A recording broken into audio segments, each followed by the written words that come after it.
Our ANSI document composition system ingests your statements and invoices and converts them into ANSI data.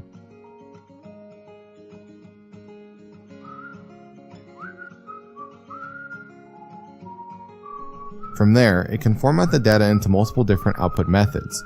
The primary generated output is PDF.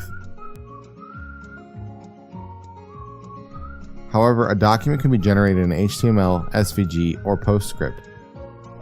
In order to take ADoCs to the next level, we've partnered with SAP Business One. So how exactly is it involved?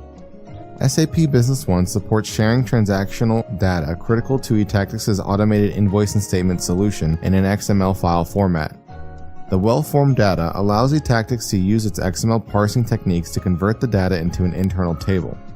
Actionable data in these Etactics internal tables is then made available to its unique ADoCs production factory, which can then be generated into output of your choice. With our ADoCs technology, you truly have unlimited output options. To learn more about ADoCs, please feel free to contact us at sales@etacticsinc.com.